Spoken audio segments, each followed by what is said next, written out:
Welcome back. This is lecture 25, Gothic architecture in England and the Holy Roman Empire.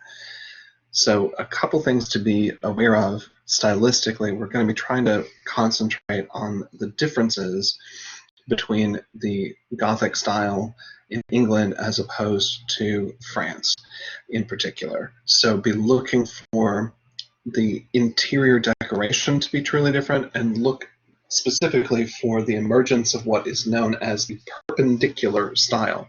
A lot of the English churches that we looked at in the Romanesque had a lot of decoration, but it did draw your eye horizontally front and back in the church. Now the perpendicular style is meant to really draw our eye in the opposite direction, straight up and down, and there's a lot of parallel vertical lines being used in this style. So as we look at the English architecture, a couple things to be aware of in terms of your vocab. Look for your fan vaulting. So we've been looking at columns leading up to the vaulting in the ceiling, and now instead of dividing it into 4 or 6 parts, we have this incredible profusion of ribbing that creates the effect essentially of massive, gorgeous, super symmetrical spider webs. From the centers of which, where lines tend to come together, we have descending elements, and we refer to these as pendants. You can almost think of them like pendant earrings, like they dangle downward from the ceiling. So you can certainly see here in Canterbury Cathedral that we definitely have the Gothic style. You've got lots of pointed arches and lots of verticality, but you can see that the interest on the interior when you look at the floor plan is just astonishing. The level of divisions in this upper section and the vaulting here along the nave, and you can see it along the apse as well in Canterbury Cathedral. The probably best example to look at for the early version of the English Gothic is the Salisbury Cathedral in Salisbury, England. It has definitely more attention to the height in the crossing tower than in the nave itself, but also notice that it has a really unique feature. It's got a double transept. We have a smaller crossing toward the apse end and a larger crossing more in the center.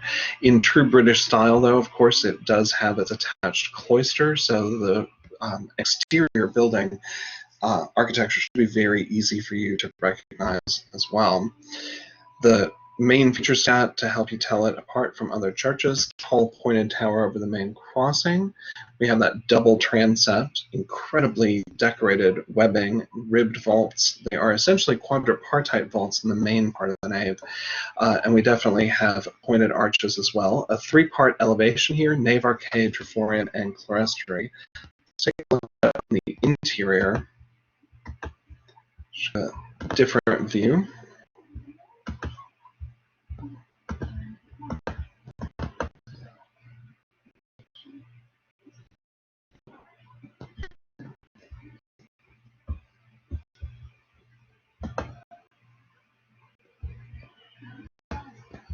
So here we are looking down the nave.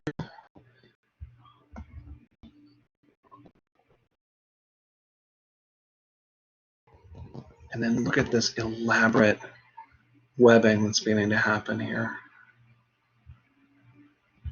You can really see that the emphasis on pattern and decoration is pretty extreme. And you can also see there's a little bit of a division even in the way the supporting ribbing of the vaulting separates from the columns that lead up to it. They're almost a separate element, as if there is a division right here that's very clearly separating these two sections of the church. Primarily, though, 4-part ribbing to create a 4-part quadripartite vaulting. You can clearly see light coming in through our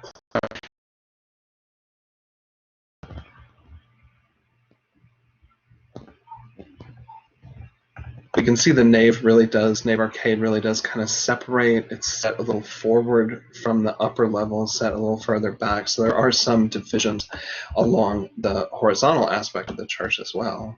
But it definitely doesn't look French, especially when you see this element right here. That definitely does not seem French.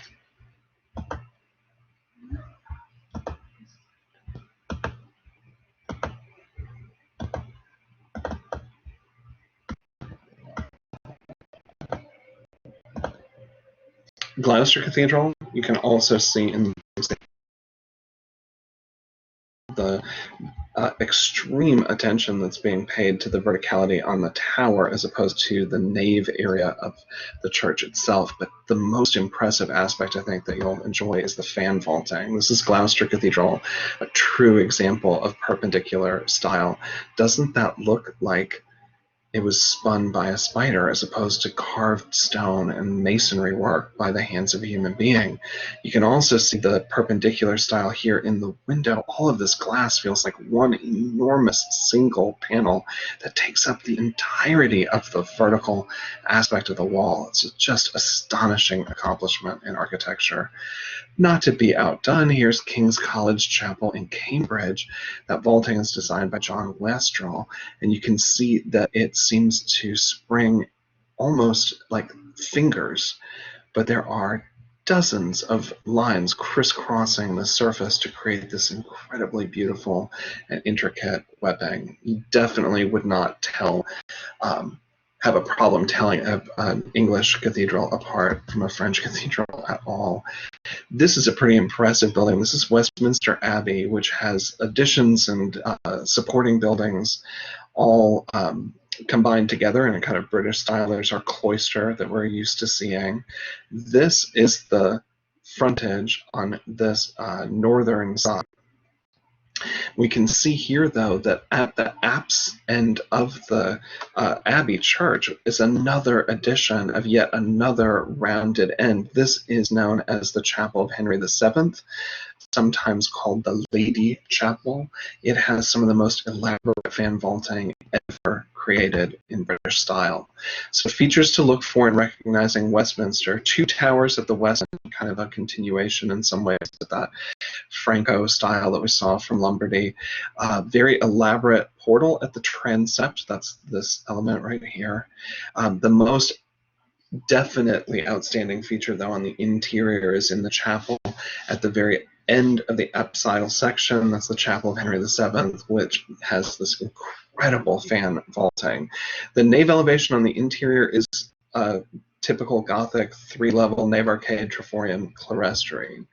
This is the exterior of the addition of the Chapel of Henry, and you can see it moving out, it kind of undulates, but all of the line work tends to draw your eye up vertically, so true perpendicular style. There's the interior with obvious pendants hanging downward like stalactites.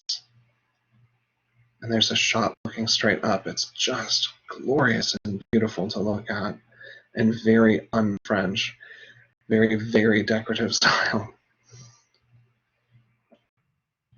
We also want to know about the work from the descending or declining era of the Holy Roman Empire. This piece was designed by a metalsmith, Nicholas of Verdun. It is the Shrine of the Three Kings, and it is a reliquary holding relics, including the crowns related to the Magi, the three kings who wit Christ's birth in the manger. So it is a really tall structure. It is a reliquary, but it also is in some ways replica of the church structure itself. And so you can kind of imagine reliquary as serving both of those two functions. The Strasbourg Cathedral in France, this is actually part of the Holy Roman Empire at the time that it was built, and you can see that it does continue some of that Carolingian and Ottonian style of that massive frontage, but now combined with this truly high Gothic, elaborate carving, deep recessed portals, enormous rose windows, pointed arches, and the ribbed vaulting that we've come to expect. The sculpture becomes a little more expressive and a little more believable as well as we move through the Holy Roman Empire. And that does kind of make sense because, of course, the sections of what remains of the Holy Roman Empire is portions of Germany and portions of northern Italy. There is a real connection between the northern Italian tradition and that of the Holy Roman Empire overall. Naumburg Cathedral, the artwork from within it is really pretty impressive. We see things that begin to respond dimensional sense of gravity and weight. And you certainly see that here in the crucifixion figure. So these are really bringing us closer and closer to the roots of the true Renaissance. This is definitely true here at Naumburg Cathedral, these sculptural figures that represent some of the patrons who are paying for the construction of the architecture and the artwork. And you can see painted they should be as well. That is not to say that every sculptural form is absolutely representational and accurate in its proportion. However, I definitely wanted you to see this particular Pietà. This is the mourning of Mary, the mother, over the dead body of Christ after the crucifixion. It is one of the most gruesome images that we can look at. You see the spear wound in the side as well as in the hands and the feet from the crucifixion. Still wearing the crown of thorns. This is very typical of what we would see in northern European cultures, north of Italy. As we move through the Renaissance, we'll see that the Renaissance art in Italy tends to be a little more centered in the head and in the intellect, and other northern cultures, particularly in Germany, but also to an extent in Spain, will emphasis on pouring pain and drama in a visceral way. The Romanesque style was the Holy Roman Empire until the 1200s, which makes sense. That's pretty in line with the rest of Europe. But once the Gothic takes really the French style of Gothic that is dominant as opposed to the British style. You can clearly see that here in Cologne. You can see the same thing here at St. Elizabeth Church in Marburg in Germany. Definitely has those quadripartite ribbed vaulting systems that we're used to. It looks different on the interior. We know a handful of names of architects in the Holy Roman Empire, one of which is Peter. The Parlor family, in fact, were well known as architects throughout this era, and they are responsible for the creation of the Holy Cross that we're looking at here. It is a whole church, meaning that the nave and the side aisles are actually the same height, but the clearly most representative aspect that you recognize introduction now as we get into the 1300s of an influence from the British Isles. We'll start to see more of the family. Just want to take a second to see if we can pull up Church of the Holy Cross so you can see the interior in a more dramatic way.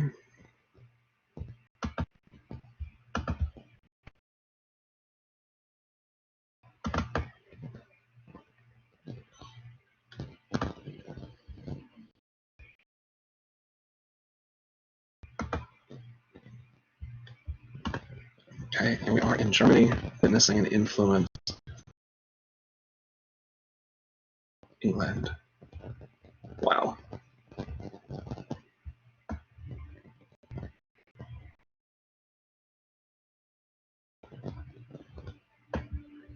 Just feels a little different when you can actually move around inside it a little bit, doesn't it?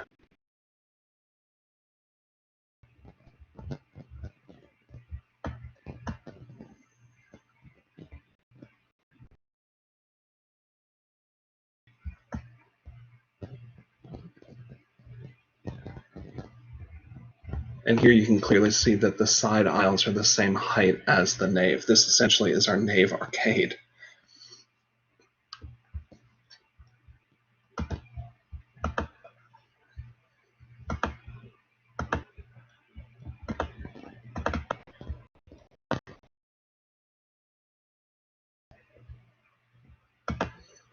And then just to finish our discussion of Gothic architecture, I did want to jump forward in time a little bit and bring us to America. It's kind of interesting to connect what we just saw with this piece.